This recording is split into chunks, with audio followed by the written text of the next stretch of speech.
Hey guys, welcome to another Journey to 30. Hey, buddy. Your casual, normal hosts, Asderition. And Snagglewolf, and I am so casual. So casual. I'm super casual. I don't even know. You don't even know how Hell- casual I am. Hell of casual. Hella casual. Yeah, that Cali talk. Alright, so... Not like those uptight T-Force podcast guys, all Yeah. uptight and Yeah, thinking they're all that. and uptight and... The worst. So, I'm trying to remember what we talked about last week. It was something really, really important. It started with a W, I think. We only mentioned it briefly. Yeah. Oh, wards! Wards. Wards! And a lot more wards, guys. We talked all last week about wards, why they're important, why you should buy them. Started with a W, I think. They're the only most mentioned it important, briefly. man. Come Yeah. on, you get some. Go buy your wards. Go buy a ward. For the love of God, buy a ward. Like, it's so helpful. You have no idea. Like, it'll save your life. So buy wards, guys. Buy those wards. So we won't talk too much about them because, that was heavy talk. It was a lot to talk about, but I definitely recommend going back and watching it because it's very helpful and it's really good for new players and like players learning even how to ward, even if you're 30 and you don't realize the importance of wards. I recommend you watch that. So Yes, you can always ward better. always ward better, and you can always ward more. That's another thing. Absolutely. Okay, so real quick, we're going to talk about some champs for the week. And which ones we think you should play. So real quick, we got Brand on the table. We got Jace. We got Kale. Leona. That's my girl. Lulu. Nocturne. Is that this week's or is that last week's? This is this week's. This is this week's. But next week or tomorrow it's going to change. But for right now, these are this week's. Okay. Yeah, I gotcha. Nocturne and Pantheon. That's what we got on the table. We also got Sivir and we also got Twitch. I do believe that. Oh, and Yasuo. That's who we got. So, who do we want? Who do we think people should play? Sivir, I think we mentioned last week. Sivir is a good choice. Leona is a great support. Leona. Brand's pretty good. He's got that range on him, and you can do a lot of hurt. Yeah, he does have a couple skill shots, which makes him a little bit, more of an intermediate play kind of AP carry. But he's still really strong, and he's a blast. He's really fun. Yeah, he's a lot of fun. And like we said before, stay away from Jace and Yasuo. They are complicated champions. Yeah, stay away from them. If you're looking for someone to totally mess with you and you have no idea what you're doing the entire time, go ahead, play those two champs. Because you'll not know what you're doing the entire time. But that being said, there's still... I really like Yasuo. He's fun. He's just he's a lot of fun. And we also recommend Lulu and Nocturne as good, easy champs to learn how to play. They're really fun, and they're really cool designs. Nocturne especially has a really cool design, and I love Lulu's voice, and her animations are just superb. Yeah, she's pretty great. So those are the champs for the week. So on the table for today, our main discussion, we're going to be talking about items and game phases, but first we're going to talk about items and kind of like a brief description of what recommended means and going into popular items for specific roles, and we'll talk about auras, and we'll talk about enchantments, consumables, all of those different types of things. So yeah, because the thing is, like, when you're just starting this game and you're just learning, items are super confusing, especially if you're trying to look at what you should buy in-game. It's just a bunch of numbers and letters, and it can be pretty difficult. So, yeah, like, it's not something you want to spend a lot of focus on. You should probably work on your mechanics early and whatnot. And the recommended builds that they often offer are usually, they're pretty good. So you should, until you get comfortable with other aspects of the game, you probably will want to stick with those. And the recommended specifies why you're buying a specific item. So that's definitely useful when you're looking at what you want to buy. I know for a few champions, it is really confusing as to what you want to buy. Like Satan, for example, no one knows what to buy for that little devil because he can be built AP or AD. For those of you who don't know, I'm talking about Teemo. He's the worst. He's the worst. So he can be really confusing. Tristana is another champion that can be really confusing as to how you buy her, because all of her abilities scale with ability power, and her recommended build is actually ability power as well. But right now, a lot of people play as an AD carry, so it can get really confusing. And usually, if you find a champion like that, just avoid them until you have a better grasp of items. Yep. Yeah, it's the kind of perfect example of that is when I first started playing. I got really interested in playing Kog'Maw, and I played him AP because you look at his abilities; they scale off of AP, and he can be played as an AP caster, and you can do a ton of damage. But it wasn't until I started researching more that like, oh, everybody plays him AD, and he's super good AD. So yeah, so like you said, some champs are a little confusing when you're looking at him. Yeah. So yeah, it's just if you see a champion like that talks about multiple different builds and you're just kind of confused as to build them, just build the recommended, but know that there are always different ways to build a champion. Yeah. But real quick, we're going to talk about how an item builds and what a recipe is and just basically that general thing. So as of right now, in Summoner's Rift, there are 3 items that you can buy that don't build into anything whatsoever. They just don't build into anything. And those are the Doran's items. Those are usually really good starting items, and I mention them simply because if you don't know what to buy and you go back, remember how we talked about you want to spend as much time in lane as possible to get as much experience as possible. If you're just confused as to what to buy on your first back, pick up another Doran's item. It's usually a pretty good safe bet to just pick up a second one. So I want to toss that in there real quick, especially for you top laners. You go back because you had to and you don't really know what to buy. Get a second Doran's item. Honestly, it can be pretty useful. It gives you health and it gives you whatever main stat that you really need. Yeah, it gives you a good little spike to your power, and it's like you said, you don't have to worry about it building into anything else. Yeah. So, what's the difference between Dota recipes and League of Legends recipes? Oh man, my experience with Dota is pretty limited, but isn't there 2 stores in that game? Yeah. Okay. So, difference between Dota recipes That's nonsense. and League of Legends recipes is that in Dota you have to buy the recipe, quote unquote, as a little piece of paper, and that's how you make the recipe work. For League of Legends, you just finish the item. So when we talk about a recipe, we're talking about the end build. So if we're talking about Blade of the Ruin King, that requires 3 different core items, quote unquote core items. It's going to be a dagger, 2 daggers, and a cutlass, but the cutlass is built off of 2 separate things. So the recipe for cutlass would be a vamp scepter and a longsword. That's the recipe, and then you build it into cutlass. While Blade of the Ruin King's recipe is 2 daggers and a cutlass. You see what I mean by that? Yep. So there's multiple different middle items, mid-tier items that build into an end-tier item. And there are a whole bunch of end-tier items, whether it's Athene's Holy Grail, Mikhail's Crucible, Blade of the Ruined King, Bloodthirster. Those are all end recipe items. While you have in the middle of that, there are going to be mid-recipe items, which are like Vamp Scepter, Chalice of Harmony, Cutlass, those things. So that's what a recipe is. Yeah, and I do want to mention quickly, just in case anyone else is making the same mistake I made when I first started playing. I looked at those recipes and said, I don't have enough for the end item, so I'm not going to buy anything, and I would go back into lane. And that is a bad idea, because those mid-lane recipes, like even the Vamp Scepter, once you've got enough, you want that item. It gives you a little bit of a power spike, and you get the life steal.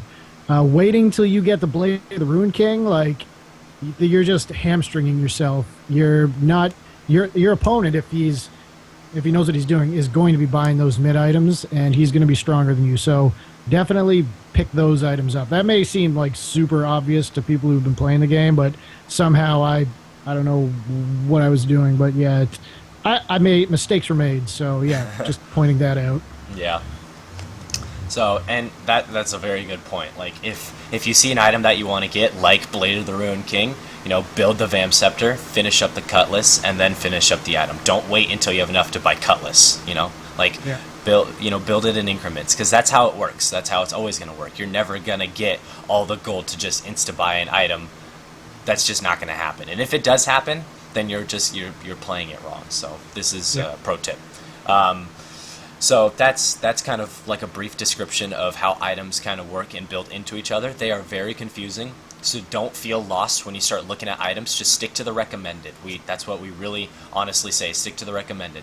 And if you feel like you're getting comfortable with a champion to the point where you want to, kind of go out of your comfort zone and try something different, look up builds online. MobaFire, they have a lot of good builds. Curse has a lot of good builds. Like, a lot of people have builds out there that you can use, and you can just take right off of that, and that is another good way to look at items from a different perspective that you don't have to do by like figuring out what you think is best, because mathematically there's a best way to play this game, and other people definitely know how to do it. So using builds online is a good idea as well. Yeah, I still look at MobaFire occasionally just to see what people are building and what's strong right now. Yeah, I do that too. Like, sometimes it's just really good. Like, a champion will get really strong because of a patch change, and you have no idea. So you're like, oh, I should, check out what's going on with patch changes, who think people are strong, and what items are really good right now. So let's talk about item active abilities. Active abilities are some items. They basically give you another ability. Like, you have your QWER abilities, and that item, when you build it, will itself have an ability. So it's and basically the number you stick it in your item slots corresponds to the number on your keyboard, or whatever you happen to bind that to. So it'll have its own stats, but in addition to that, if you hit that number, it'll activate whatever that item is. Like, for example, the Blade of the Rune King we were talking about, it's active, deals 10% of target champion's maximum health as physical damage, and it heals you, and it also speeds you up. So in order for that to be used, you have to hit the button that you've got that slot in, let's say 2, and then click on the target, and that ability will activate.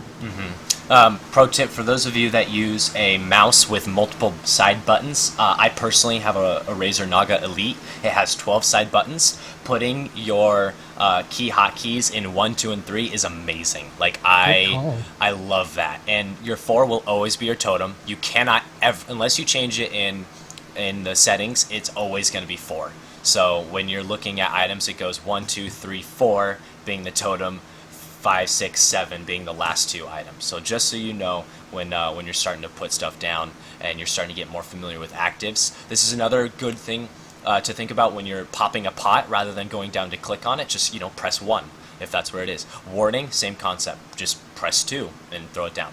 So you don't have to click on the item and then click where you're going to put it, because that is, if any of you played World of Warcraft, you know that clickers are definitely slower than non-clickers and hotkeys. It's the same concept in League of Legends. Everything is about speed and the fastest way of doing it. So yeah, you want to get off of clicking with your mouse as fast as possible. And if you come from a game like StarCraft and you're used to the hotkeys in that, like, League should be a breeze. There's way less hotkeys, and they're all centered around one area. A lot less than that game. Yeah, it's pretty straightforward. So, and item actives, they're very good.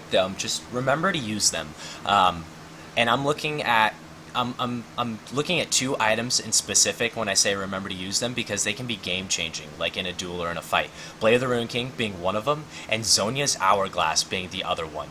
Yes. Zhonya's is an item you build specifically for the active. Like, yeah, it gives you all these other good perks, but you are building Zhonya's Hourglass as an AP carry for the active. And if you aren't using it, that's an item wasted.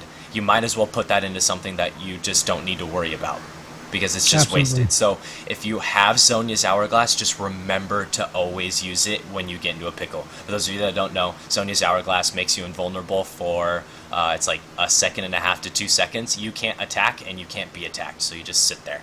And that's really useful in a team fight when you're getting focused and the rest of your team is cleaning up. So pro tip for that, remember to use it. Yeah, and, actives are kind of a skill in themselves. Like, I still occasionally forget to use my actives, and I actually avoided active items for a while when I was learning, just because it was one extra thing to deal with. So, if you go into a team fight, you get blown up, and then you go, oh crap, I had Zhonya's, like, that'll happen. It's another thing to remember, but once you start to get those mechanics down, it definitely ups your game. Yeah, it really ups your game. You start to bonus abilities. They just give you so much more versatility with the champion, allow you to do a lot more. Like, champions that don't have CC all of a sudden get Blade of the Rune King, and you can keep someone slowed, and that's awesome. Or champions like LeBlanc, if you get a Deathfire Grasp with them like that, she does so much damage with that ability, like with that item. That's almost required for her. Yeah, assassination champs like that are really good. So, real quick, we'll talk about passive and unique passives. It's pretty straightforward when we say unique passive, meaning if you have another item with a unique passive, they don't stack. Yeah. So just keep that in mind. A few items come to mind. Catalyst has a passive where a unique passive for when you gain a level, you get a certain amount of mana and health back, and it just regens automatically. Those don't stack, so if you got 2 catalysts, it wouldn't stack. Another one is Banshee's Veil, has kind of like a bubble orb around you that stops the first ability that hits you. If you had 2 of those, they don't stack. Like, it's a unique passive, so you can't use them more than once. Same thing with unique actives are the same thing. There are unique actives, like Blade the Ruin King is a unique active, so getting 2 of them is useless because you can't use the active twice. Same with Zonias and all that other stuff. And passive, on the other hand, is something that gives you an additional benefit with an item that isn't unique. So the first thing that comes to mind when everybody says passive, that is just something that stacks, is lifesteal. Yes. Lifesteal. Go ahead. You get multiple lifesteal items, that adds up, and you're going to be getting a lot more health back per hit.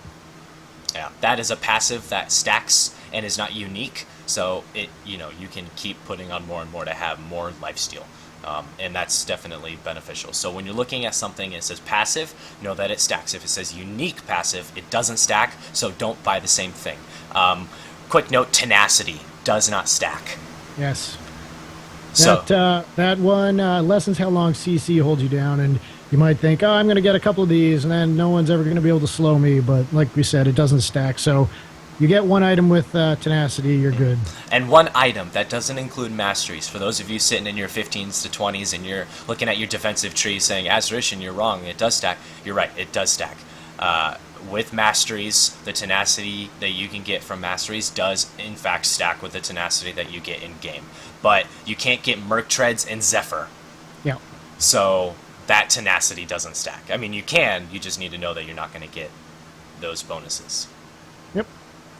Aura items. Aura items are pretty great. If you've played WoW, you probably... There's auras in that, right? Yeah. Yeah. There must be. Basically, they affect an area surrounding you. So an example of this is Aegis of the Legion. If you read that, it has a unique aura. It grants nearby allies, let me try that again, plus 20 magic resist and plus 10 health regen. So that is... Aura items are great if your character can get them. Supports get aura items quite often.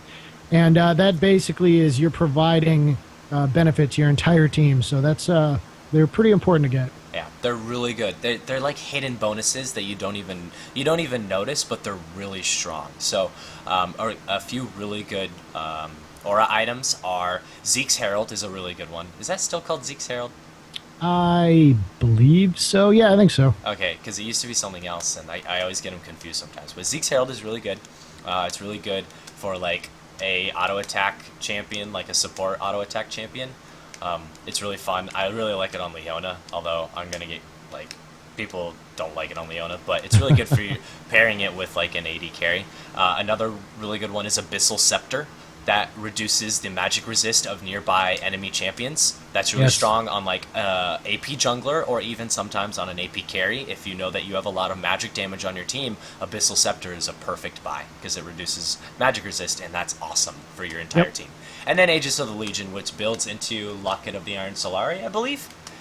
Yes. That's another really good one. The passive on that gives you resistances and regen, but when you build Locket of the Iron Solari, it gives everyone a shield around you. And remember, that's a unique active.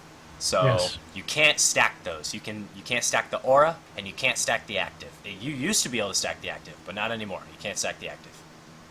Also, they don't call it an aura, but something like Sunfire Cape damages enemies around you. So it's kind of the same idea, just an offensive item. Wait, I think I might be wrong on that. I think the active does stack. You can proc the active twice. I don't remember. I need to test it.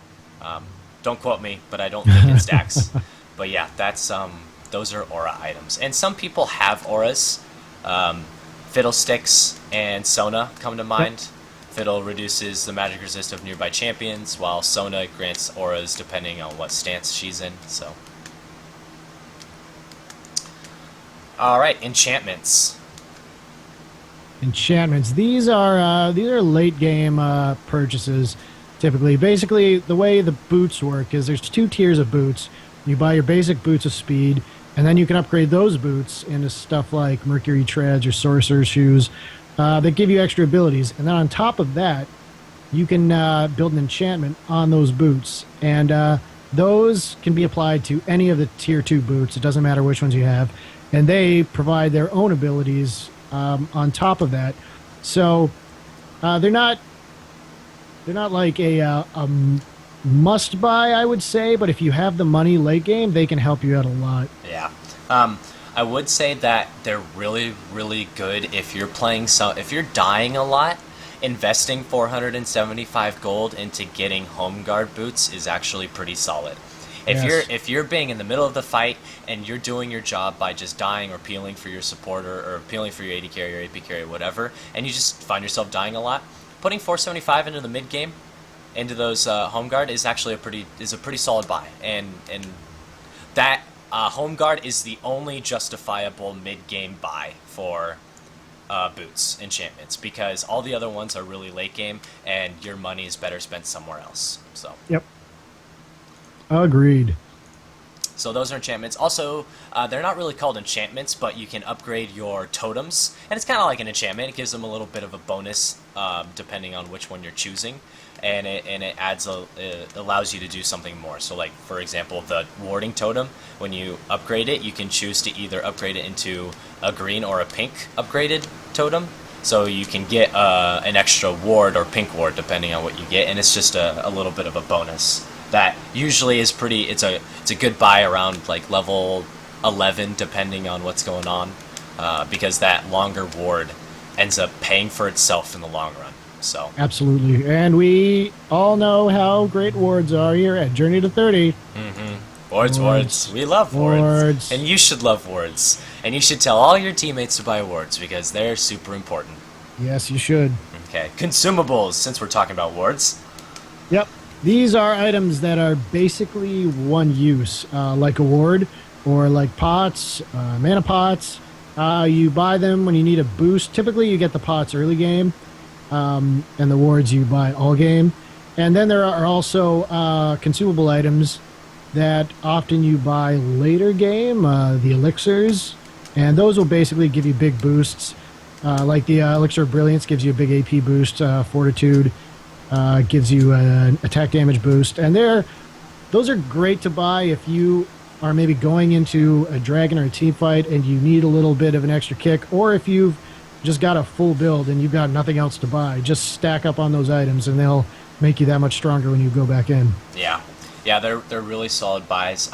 Do note that elixirs last a perpetual amount of time, and whether you die or whether you stay alive, they expire. So they're not like They end up running out, and I do believe it's like 3 minutes that they last. 3 or 4. Yes. Yep, 3 minutes. 3 minutes, and after those 3 minutes are up, it's gone, and you have to buy another one to replace it. So if you die, it doesn't wear off, so don't be afraid. Don't be like, oh, well, what if I die? I just wasted 250 gold on this Elixir of Brilliance. Well, it's okay.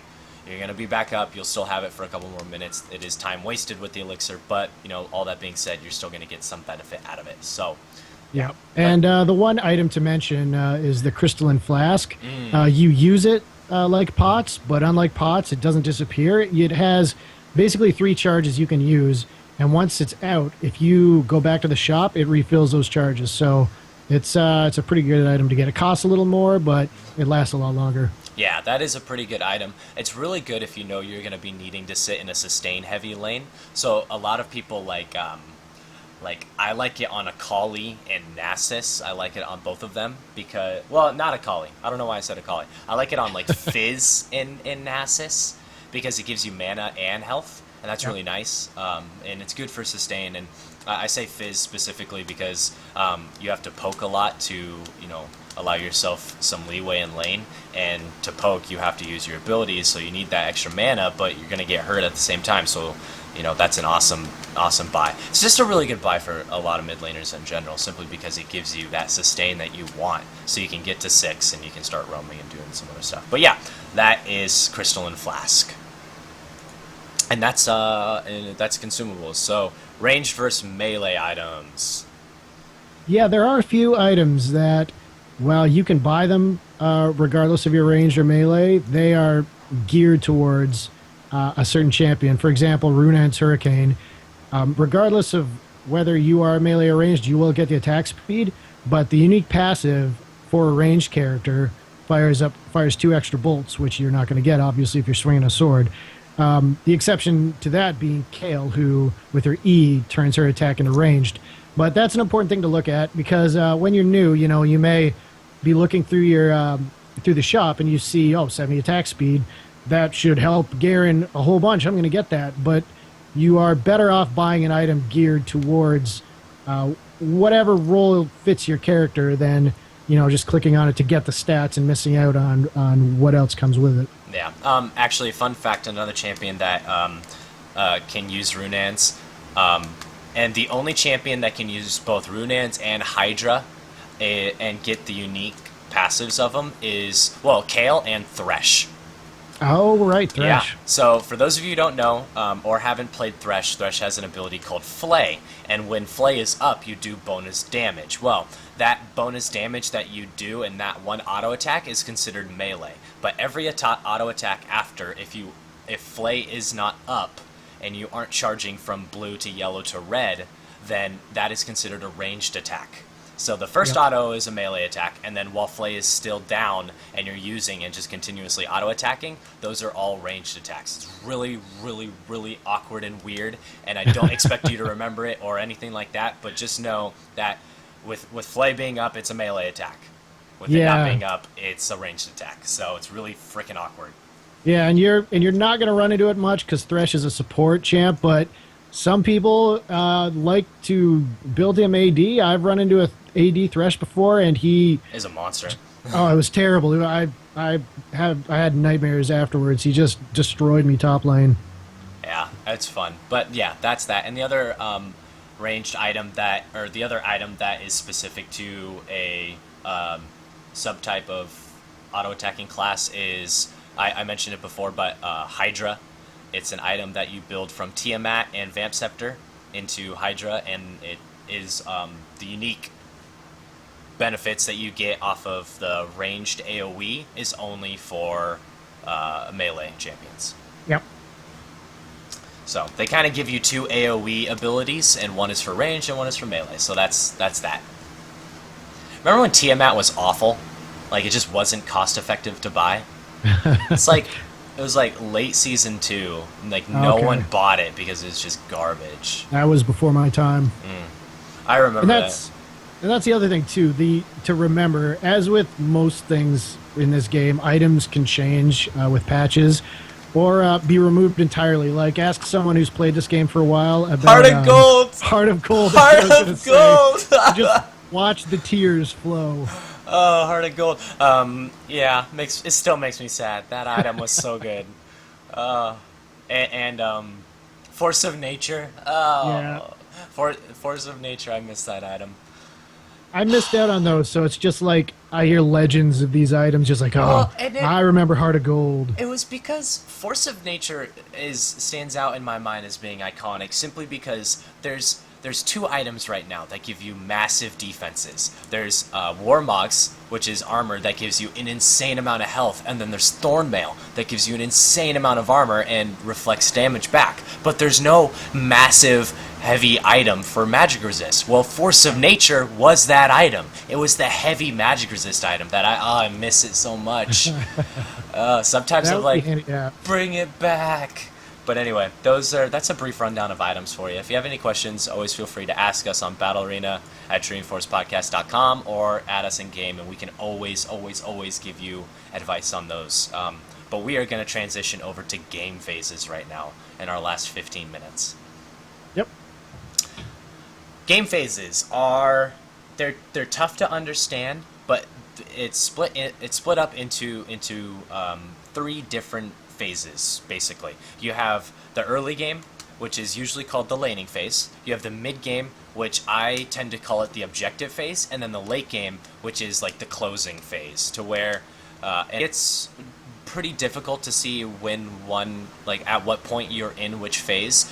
They kind of blend and blur into each other, but when you're in it, like when you're full on in the middle of it, okay, I'm in this phase, like, yeah, they're kind of amorphous definitions, but like if you're knocking on someone's inhibitor towers, you're pretty much reaching the late game. Yeah, you're either in the mid game or you're in the late game, depending on how well you're doing. But for a brief rundown of just time, allotted time, I would say 15 to 20 minutes. After 15 to 20 minutes, that's usually about the end of the early game. The next, and this is entirely dependent on what happens in the game, but the next 10 to, say, 20 minutes could be the mid game. It could even be as short as 5 minutes. You have no idea. And then late game is everything thereafter. So why we call the early phase the laning phase? That's when you are in your lanes, as you might have guessed, and you're basically trying to farm. It's a super important phase of the game because you're kind of setting the tone for the rest of the game with ganks, with your CS. What happens in the laning phase or the early game doesn't necessarily dictate a winner, but 90% of the time it kind of does. Yeah. So just don't get tilted when your laning phase is bad, because there are champions that like skyrocket, are critically amazing and just quintessential to winning in the late game. They're just significantly better because they scale better. So when we say the early phase, the laning phase usually dictates the rest of the match, that's not to say that it's guaranteed. Comebacks always happen. Absolutely. With each phase comes longer death timers, and with proper plays and coordination, you can use those to your advantage and end up, turning the game completely. So laning phase is you're sitting in your lanes, you're farming up, you're getting ganks, maybe you take a dragon, but laning phase usually ends, in my opinion, it usually ends by when the first tower goes down. And this is because when that tower goes down, you start to roam. Roaming is where you leave the lane that you were initially assigned to, and you start to go into other places. And that's when you start to get to objective control, because now you're pairing with your team. So like bot tower got down, say you took their bot tower, you're not going to be sitting in your tower, you're not going to be sitting in your lane anymore, because if you push too far, you have the opportunity of getting ganked and turning a situation that was beneficial for you because of all that gold and map pressure you just put down is now bad, because you're pushing into their side of the map and you're forcing maybe a 3v2 with their jungler, and that's bad. That's just that can be very bad for the nature of the game. So when the first tower goes down, you usually see someone start to go with another lane, and they're going to try and take down a tower or gank a lane to get some pressure released, or even take a dragon. Yeah, and the thing is, it doesn't mean that just because the towers are still up, you can't roam. That's absolutely effective, but the problem with that is if you choose the wrong time to roam, for example, if you're mid and you decide to go bot to help out your team down there, the other your mid opponent may take advantage of that to just push hard onto your tower and do a whole bunch of damage. Whereas if their tower is down before you go down, your minion wave isn't going to die as fast. You're going to be able to push them deeper into their side of the map, and you're going to have more time to move around. You don't have to stick as close to defend your tower. Yeah, and it's also kind of like a psychological effect on the enemy team as well. If they know that their tower is down and they have nothing to fall back to, they're going to be less aggressive towards you in your turret, because they'll be like, oh, I can't back 3 seconds and get to a safe haven where my tower is. There's that mentality that goes down too, and that's usually why laning phase ends with the first tower, because teams start to get a little bit more, they start to group up.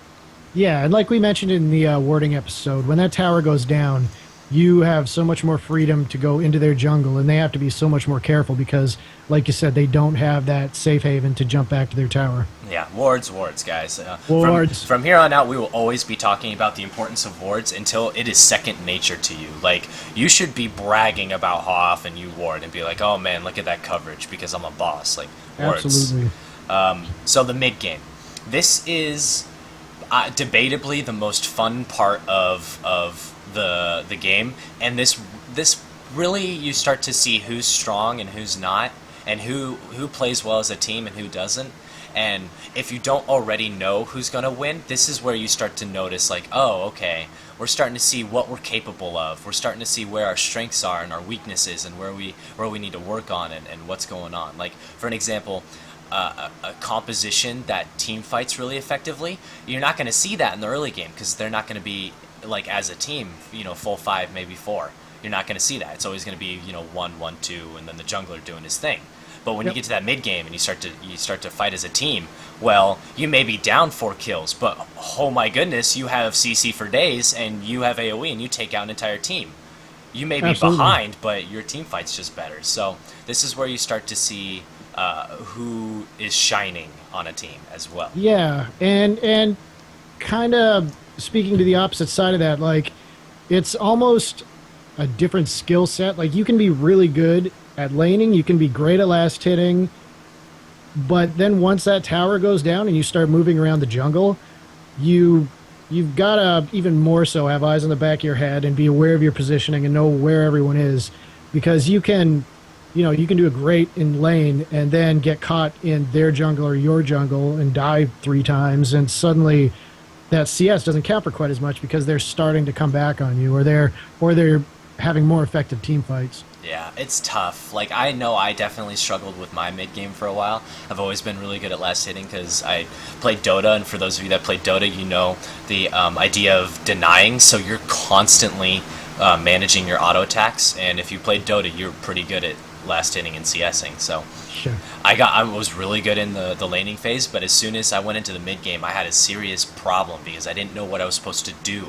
And in the mid-game, what you were trying to do is you want to get if you have a gold lead, you want to push that further. You want to impose your strengths on somebody. So you group up as a team and you take a turret. You ward the jungle and you try and find picks. You ward the jungle and you try and take dragon. And that's the mid game. Yeah. And then when the late game comes, that's usually when, for me, when I'm thinking about late game is the second I start to think about when I need to ward Baron is when I think I'm in the late game. Like, if I feel like someone can, if the enemy can take Baron and it's a legitimate threat, that's my indicator that I'm in the late game. For me, that's my personal indicator. Because Baron is the big, bad boss guy, and if you can take down Baron, that means you have the capabilities of fighting effectively, and you could probably ace and wipe a team and push to win. Yeah, and on that point, for the love of God, don't, even if you have all 5 people there, don't try and take Baron early or even mid-game. You're probably not strong enough, and if the other team catches you, you're going to die, and even if they don't, you still are probably going to die. Yeah, so... Baron is a whole nother topic, and we'll talk about objectives probably actually next. I feel like objectives is probably a good one to talk about, on Wednesday. But we'll get into that in a different story. So yeah, when you feel, and it's difficult to know, it really is. It's difficult to know. But when you think that you need to start warding up Baron because you think that they might take it, that's when you're in the late game. Another alternative is someone just hit their full build. That's probably close to late game. Like, your jungler is 5 items deep, like 5 core items. You are 5 core items. You're probably starting to push into the late game. Yeah. And that's when you ace someone and they have like a 40-second cooldown on their revival, that's another good indicator that you're getting into the late game, like just time-wise. If it's gone... those death timers late game get real unforgiving. Like, yeah. When you go down, you stay down for a while. 70 seconds after 50 minutes, like... It hurts real bad. You're definitely in late game if you're 50 minutes in. And that goes back to our other rule here at Journey to 30. Don't die. Yeah. Don't die. Don't die. If you think you're going to die, then just back off. Like... Yep. Unless you're playing someone that's supposed to die, like Karthus or a tank. Yeah. But anyway, that's another topic in and of itself. A late game time description: 35 to 40 minutes. It's Yep. it's probably a good guess. And that's when you hear people talk about late game champions like Ryze or Jax or Tristana. Vayne. Vayne. That's when they've got their full item build or close to it, and they start doing serious damage. Like a late game Vayne in the hands of someone who's good with her, or late game Jax, they are really hard to deal with. They're scary strong. And that's why late game champions are in and of itself amazing.